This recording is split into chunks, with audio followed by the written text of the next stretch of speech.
Hello mga tao ng internet! Welcome back sa aking channel. Para sa video na to, gagawa po tayo ng carrot cake with cream cheese frosting. Napaka-social pakinggan.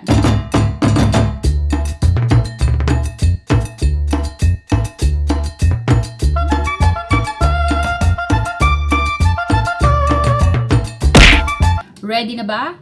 Let's start! Unang ingredient, 4 na pirasong flour. I-break lang natin. 1 2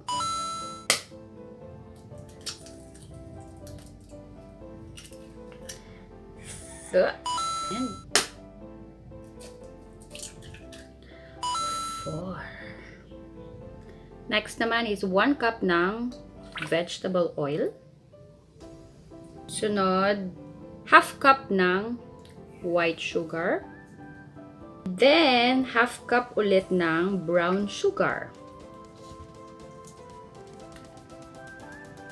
Next, 1.5 teaspoon ng vanilla.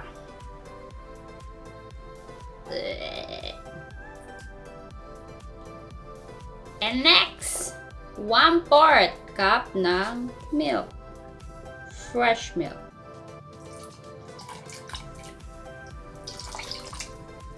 Look at that. Look at that piece of artwork. Abstract.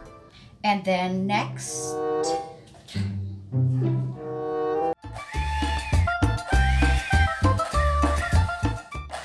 anyway, mag-mix na tayo. You ready?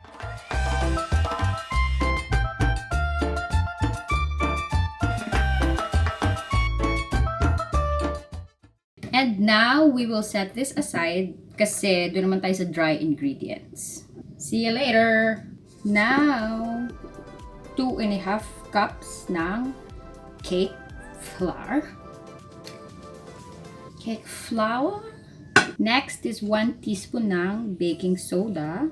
Tsareng, 2 teaspoons pala. And then 1 teaspoon ng baking powder. 1 teaspoon ng 1 teaspoon talaga. 1 teaspoon ng salt.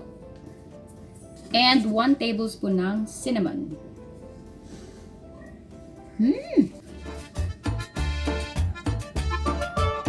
I-add na natin siya ng paunti-unti.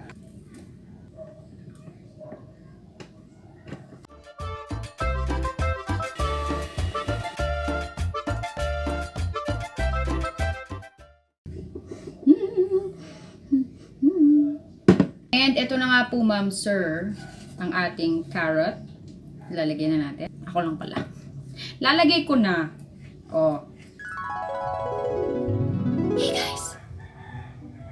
Mami chicken. Sa clip na to, ipapakita ko lang sa inyo kung paano kayo i-grate yung mga carrots na gagamitin natin mamaya. Mag-grate lang tayo ng carrots. Carrots. Ipapakita ko na sa inyo ang aking handy-dandy. Ang tawag dito. Basta ito, gagamitin natin mag-grate. Hello mga ma'am sir, magpipili po tayo ng carrots gamit po ating peeler. And then ito po mga carrots. I-demonstrate ko po sa inyo kung paano kayo mag-peel ng carrots. Napakadali mga ma'am sir, ito lang po yan, ma'am sir. Nakita niyo po. Ay. Kailangan lang po ng konting practice. Ano ba yan? Napakaganda po nito ma'am sir, napakaganda nitong peeler na to.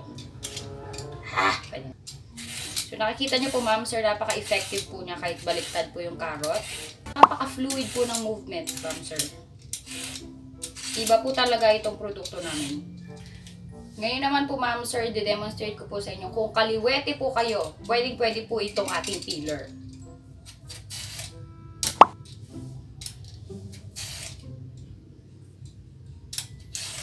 Mabagal po, no? Hindi kasi ako kaliwete, so demonstrate ko lang. Napaka-epektibo. Ayan. Tapos ito pong mga balat ng carrots, itatabi ko lang kasi gusto to ng turtle ko. I love you. I love you, turtle. Saka ano, hindi naman yun maselan, kumakain yun ng balat ng carrot. Yung mga carrots, siguraduhin yung nahugasan na yan. Look at that!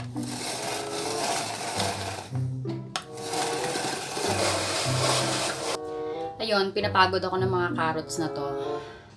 Parang cardio. Sulit! Ang ganda. Tada! Yee!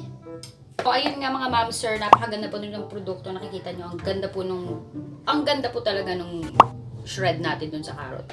Wait! If you call now, sumobra na siya sa kailangan natin. Ay! Fold it in. Put it there. Put it. Maganda ang pagkaka-grate.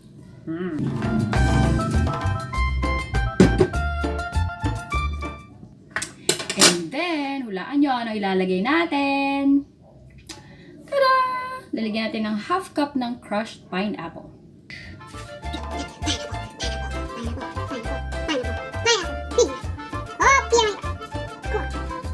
Yan ang crushed pineapple. Ilalagay na natin siya sa pan. And itong pan ko, feeling ko masyado siyang maliit. Ilalagay ko na lang sa iba. Dagdag lang. Ba't ito? Charing. Charing lang. Parang sakto. Ayan, ngayon naman, nagpipreheat na tayo ng oven sa 180 degrees Celsius. And ito na nga,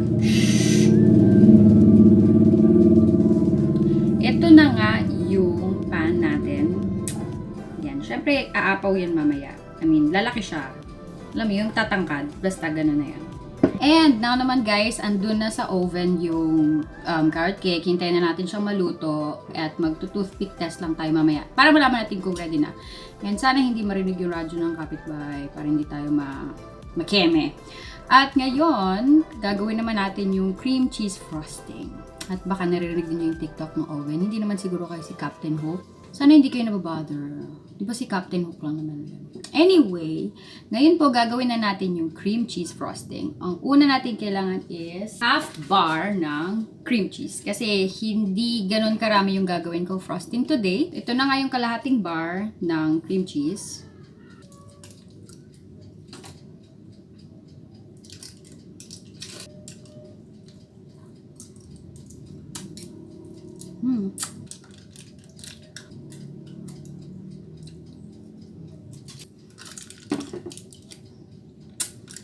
Tapos, lagyan natin ng around 1/8 cup ng unsalted butter. Ngayon, i-blend na lang muna natin yung butter tsaka cream cheese using it taste.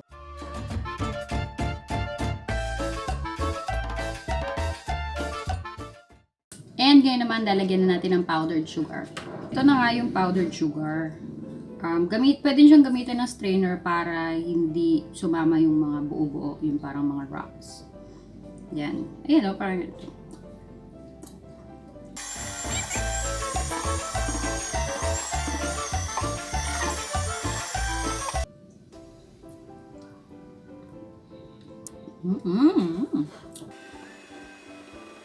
Finally, na-blend na natin yung frosting. And since hindi pa naman tayo magpo-frosting kasi papalamigin pa natin yung cake, lalagyan na rin muna natin to sa ref. Kasi mamaya na siya bibida. Okay? Confirm. At ngayon, nagbabalik po tayo. Ngayon, gabi na. Natapos ng lutuin yung carrot cake. Pinalamig ko na siya. Tapos yung frosting, malamig na rin po siya. Pwede na nating lagay yung frosting doon sa carrot cake. Grabe na to. Eto na. Babalik na rin na lang natin. Ito na nga yung carrot cake natin. Woo! Okay. Medyo hindi siya ganun ka-flattering. Iba kasi yung kulay niya. Medyo hindi siya ganun ka-bongga sa camera. Pero darker yung kulay niya in real life. Nakikita niyo yung gilid, medyo tsaka. Better luck next time na lang. Susunod natin pagandahin.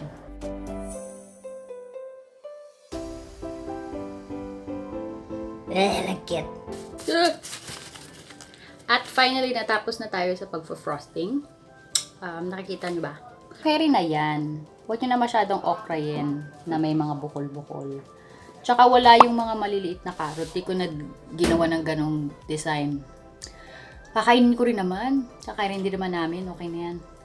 Huwag yan ng okra yan. Rustic look yan. Yung ganyan. Okay.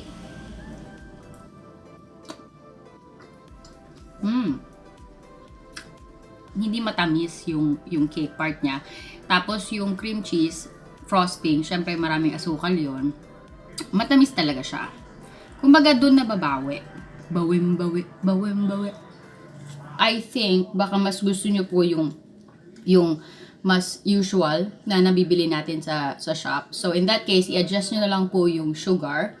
Kasi half-half lang yung ginamit kong sugar kanina. Wala ka nung naka-decorate na carrot kineme. Carry na yan. Ano ba? Carry na yan. Nakakain naman. Kakainin mo naman yan mamaya.